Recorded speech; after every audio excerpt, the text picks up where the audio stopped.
A graça e a paz do Senhor Jesus esteja em seu coração.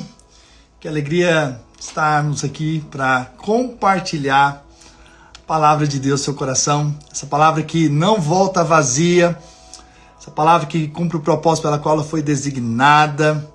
Aleluia. Quer dizer que você não está aqui por acaso. Deus te trouxe aqui hoje para que você possa receber a palavra viva do Senhor sobre a sua vida, em nome do Senhor Jesus.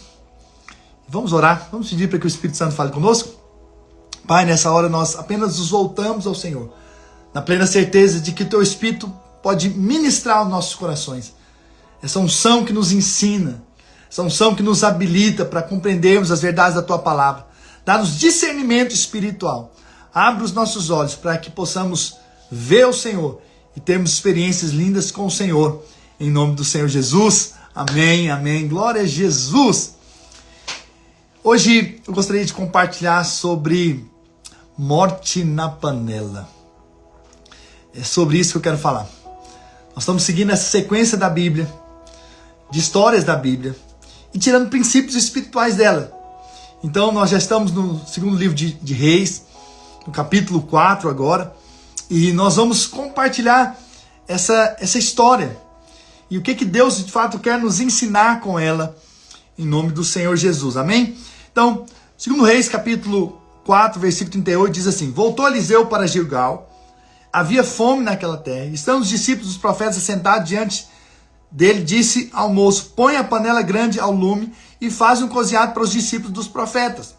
Então saiu um ao campo a apanhar ervas, e achou uma trepadeira silvestre, e colhendo dela, encheu a sua capa de colossíntidas, voltou e cortou-as em pedaços, pondo-os na panela, visto que não as conheciam. Depois deram de comer aos homens, enquanto comiam o cozinhado, exclamaram: morte na panela. Ó homem de Deus! E não puderam comer. Porém ele disse: trazei farinha. Ele a deitou na panela e disse: tira de comer para o povo. E já não havia mal nenhum na panela. Aleluia, glória a Deus. Eu quero compartilhar então sobre essa história. Um pouco intrigante, né? É uma história que você vê que o profeta então vai ali fazer uma comida para eles. Alguém sai, traz ali uma trepadeira silvestre. É certamente algo parecido com uma uva, mas não era. Na verdade, era algo venenoso que foi para a panela, que eles não conheciam, e que entrou na panela. E contaminou aquela comida. E aí nós vemos que o remédio interessante não foi tirar a trepadeira, não foi tirar o veneno, mas foi adicionar a farinha. E aqui a gente vê um princípio muito poderoso. Primeiro é que a gente pode entender essa morte na panela como uma mistura. Houve uma mistura, houve coisa ruim que foi acrescentada a essa panela, a esse cozinhado. Nós sabemos que panela é alimento. É aquilo que nós nos alimentamos. Então, às vezes, tem situações que vêm para contaminar as nossas vidas. Ou há situações em que nós passamos e nós percebemos que coisas estão trazendo coisas ruins para nós. Talvez para o nosso casamento, talvez para o nosso ministério, talvez tem coisas trazendo coisas ruins para o nosso trabalho. E nós pensamos, se nós tirarmos isso, se nós movermos isso de lugar, vai se resolver. Se nós tivermos essa estratégia, se nós afastarmos dessa pessoa. Veja, talvez pensamos que assim se resolva problemas. Mas imagine só, se você está com um problema no casamento, e agora a solução é remover o marido, ou remover a esposa, para resolver um problema. Não é isso que a Bíblia nos mostra aqui. Você vê que não tirou o que estava venenoso. Não tirou aquilo que trazia morte. Mas sabe o que aconteceu? Acrescentou-se farinha. E a farinha era um dos elementos que eram colocados no sacrifício lá em Levítico, né? E que vinha do quê? Do trigo. Então você sabe que Jesus, ele é o pão que foi partido, que foi moído em nosso lugar. Ou seja, quando você traz Cristo para a sua vida, onde havia morte, ele transforma em vida. O princípio espiritual que eu quero te ensinar hoje é que você deve trazer Cristo para a sua vida. Agora mesmo nós estávamos orando. Comecei a live um pouco mais tarde hoje. Alguns perceberam aqui, não é? Mas nós estávamos orando. Toda sexta-feira nós oramos com os homens. Eles estão até aqui na live agora. Alguns já estão aqui. Então nós estávamos orando, ou seja, trazendo Jesus para dentro das nossas vidas. Trazendo Jesus para as nossas circunstâncias da vida. Situações. Então quando eu vou orar, quando eu vou buscar o Senhor, quando eu vou ler a Bíblia, quando eu vou ouvir uma palavra, quando nós estamos ouvindo aqui, nós estamos trazendo Cristo para nossas vidas. Nós estamos trazendo Jesus para o centro das nossas vidas. E onde Jesus chega, irmãos, onde havia morte, onde Jesus tocava, a vida acontecia. Quando Jesus tocava o impuro, o leproso, não era a lepra que passava para Jesus, mas era Jesus que curava o leproso. Não era o impuro que trazia impureza para Jesus, mas a pureza de Jesus trazia pureza àquelas pessoas que estavam ao seu redor.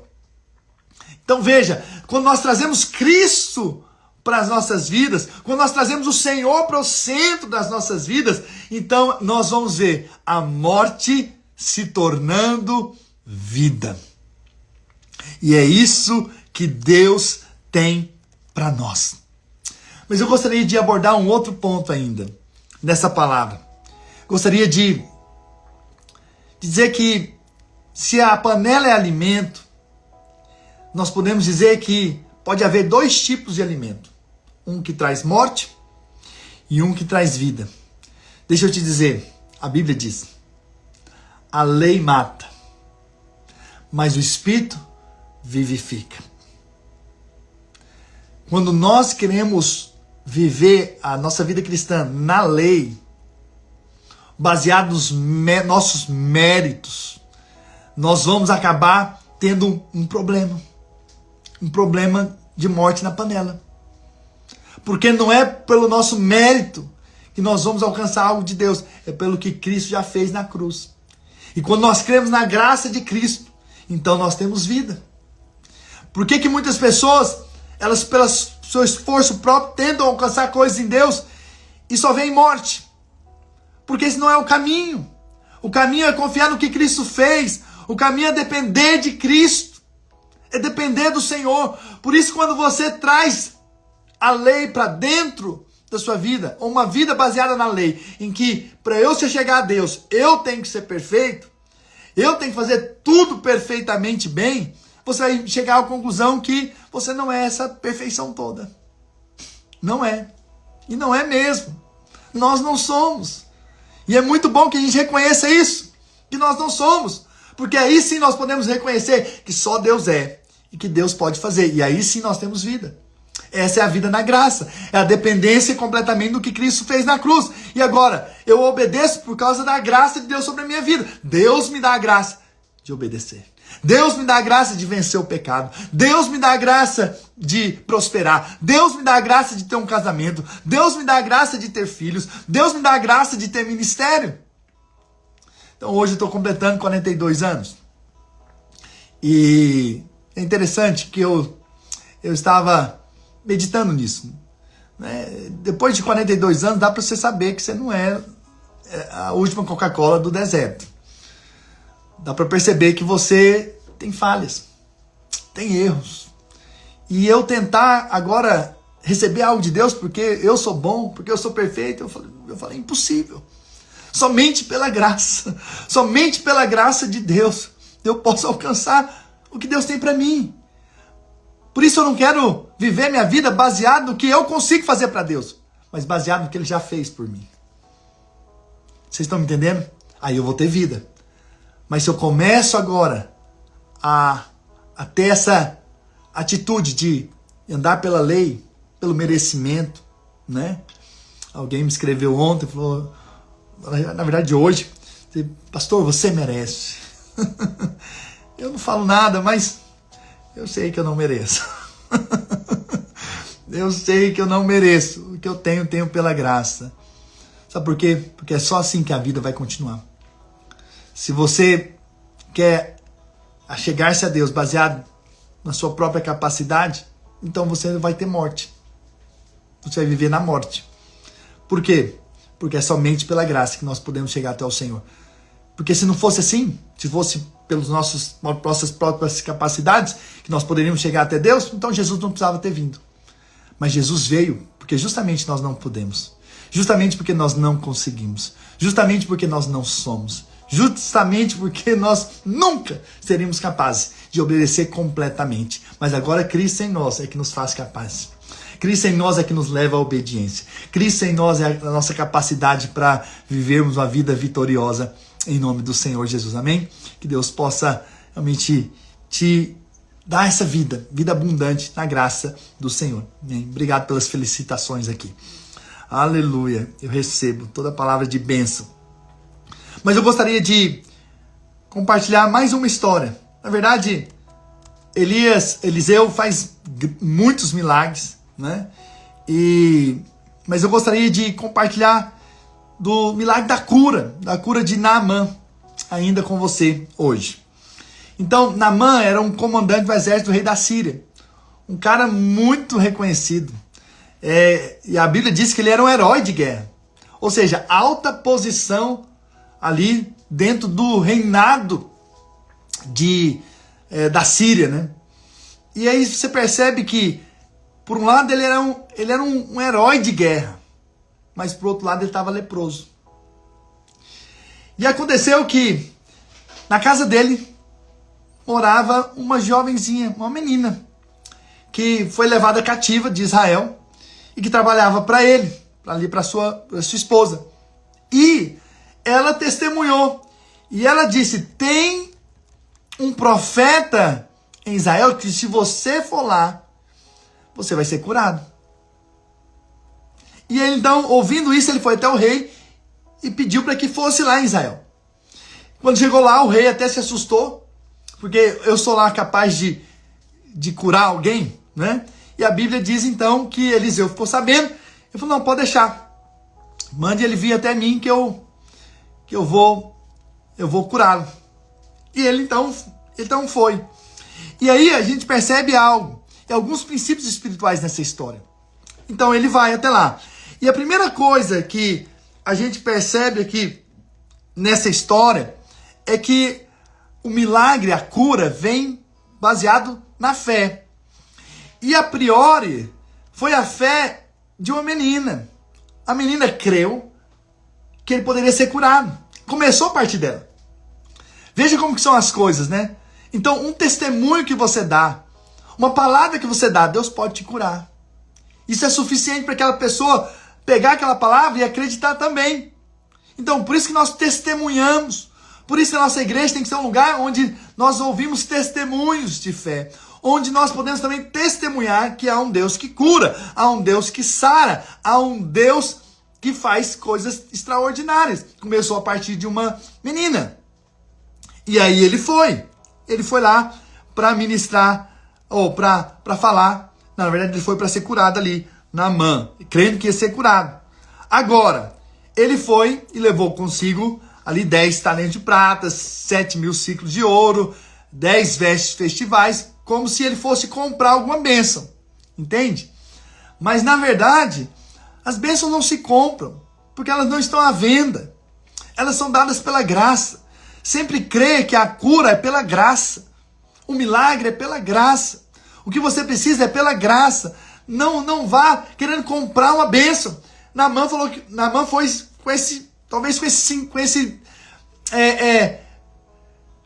essa atitude de querer comprar algo da parte de Deus. Mas não é assim. E aí é interessante que ele chega, então, na porta da casa, ali, e acontece que Eliseu nem o recebe. Imagine só, o cara é um herói de guerra. Ele veio em nome do rei da Síria. Ele era da alta posição. Chega na casa do profeta. O profeta simplesmente manda dizer para ele o que ele tem que fazer. O profeta nem sai para recebê-lo e nem permite ele entrar na sua casa. Por quê? Porque Deus estava trabalhando na vida de Naamã a humildade. Então, quando você se humilha, Deus te exalta. Mas quando você se exalta, você vai acabar sendo humilhado. Então, há um caminho também para o milagre. Há um caminho em que nós experimentamos coisas de Deus. Entende? E às vezes é por esse caminho. E aí o que o profeta diz? Mergulhe 7 vezes no Jordão. E ele fica indignado. Primeiro porque não atende ele. Depois ele tem que mergulhar no Rio Jordão. Ele até fala, não tem outros rios ali muito melhores na Síria que eu pudesse mergulhar? Eu tinha que vir mergulhar aqui nesse rio. Eu tinha que fazer isso. Eu tinha que vir aqui na frente do prédio da igreja para receber uma oração. Deus não podia me curar na minha casa mesmo? Então nós colocamos muitas coisas. É claro que Deus poderia sim, mas Deus também espera a sua entrega, é a sua humilhação diante dele, para que você possa realmente receber. Por quê? Porque o fato de você ir, e talvez alguma coisa que vai te humilhar, isso te faz crer e te faz se despir de uma posição que você acha que tem, de uma pessoa que não é muito importante, sendo que só Deus é. Porque o alvo de Deus não é simplesmente nos curar, é nos transformar, é nos mudar. E aí ele vai. E então ele vai ali e mergulha 7 vezes. Eu fico pensando, né? O 7 é um número da perfeição, verdade. Mas o 7 é o número da conclusão, do trabalhar de Deus, do agir de Deus. Você vai ver que muitas coisas na Bíblia são 7. Quando Elias orou pela chuva, ele orou 7 vezes. Até a 6ª nada aconteceu. Você sabe, 6 na Bíblia é número do homem. Não é verdade? Mas o 7º é do descanso, é do agir de Deus. É o descanso. Mas você sabe, até 6 é um homem tentando fazer. É um homem capaz de fazer. Mas o 7 já é Deus fazendo. Sempre o 7 já é Deus concluindo. Lá em Apocalipse, o 7 conclui. É a conclusão. É o último selo. É a última trombeta. Entende? Tudo é o 7. Então o 7 é o agir de Deus. Então ele mergulhou 1, 2, 3, 4, 5, 6 e nada. Mas na 7ª, quando ele mergulhou e saiu, ele percebeu que já tinha sido curado. Uau! Porque foi ação divina, foi ação de Deus. Por isso permaneça até que Deus faça. Até que Deus cumpra o propósito e Deus faça o milagre em nome do Senhor Jesus. Então, você precisa ter essa fé. E aí, essa perseverança. E é outro princípio. Você precisa perseverar até que aconteça. Até que as coisas mudem. Até que Deus faça o milagre. Então, não aconteceu ainda? Permaneça, crendo que Ele vai fazer. Crendo que Ele vai abrir as portas. Crendo que Ele fará um milagre. Crendo que Ele vai abrir os caminhos. Porque muitas vezes você já tentou. Muitas vezes, eu posso falar de mim mesmo. Né? Muitas vezes eu tentei muitas coisas. O que dizer então nesses últimos 7 anos? Tantas coisas que eu tentei para fazer algumas coisas acontecerem e nada aconteceu. Tentei de tudo. É o homem tentando fazer. É o homem tentando fazer algo. 6 vezes, mas na 7ª vez é o agir de Deus. Então você deve permanecer. Permaneça. Pastor Renan Além, permaneça até que chegue o 7º de Deus. O tempo em que Deus decide fazer. o tempo perfeito, o tempo completo. Nós andamos num tempo completo até que Deus faça, até que Deus mova, até que Deus age. Então, Naamã mergulhou 1, 2, 3, 4, 5, 6, na 7ª vez, no tempo perfeito, na hora de Deus, o milagre aconteceu. Então, pastor, ainda não aconteceu o milagre. Então, não pare ainda. Permaneça, porque vai chegar o 7º. Vai chegar a conclusão. Se Deus tem colocado algo no seu coração, não pare. Não pare de crer. Não pare de declarar. Não pare de profetizar. Um dia após o outro, diga: Senhor, eu creio. Hoje é o dia do teu milagre. Hoje é o dia que eu vou ver as portas se abrindo. Hoje eu vou ver o sobrenatural. Hoje eu vou ver o extraordinário do Senhor na minha vida, em nome do Senhor Jesus. E o que aconteceu? Depois que ele foi curado, ele então tem uma experiência tremenda com o Senhor. E ele disse que agora ele não se dobraria mais diante de outros deuses.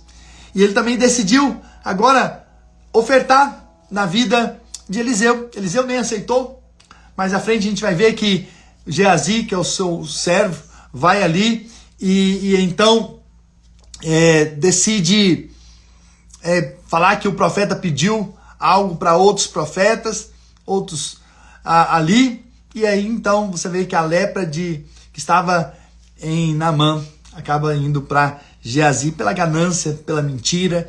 Por isso, porque pecado traz morte, pecado traz consequências. Esse é um fato. Agora, mas o que eu quero me deter é que depois daquele milagre, nós vemos uma transformação na vida de Naamã. Então veja, Deus, ele quer, além do que te dar um milagre, além do que fazer na sua vida, o que Deus quer é te transformar. À medida que você está esperando, é a medida em que Deus também está trabalhando no seu coração para mudar a sua vida. Então creia que Deus está mudando, Deus está transformando, Deus tem coisas maiores que você nem possa imaginar. Então aquela cura mudou a história da vida de Naamã. Então esse milagre também na sua vida também vai mudar a sua história em nome do Senhor Jesus para sempre. Aleluia. Se você crer, diga amém. Aleluia. Glória a Deus. Obrigado, pastor Renan Além. Aleluia.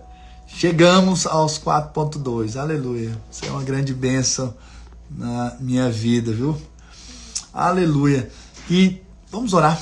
Vamos deixar que o Espírito Santo possa realmente fazer uns milagres que nós cremos que ele fará em nome de Jesus, porque ele é Deus perfeito e na sua perfeição ele vai fazer o milagre que nós precisamos em nome de Jesus.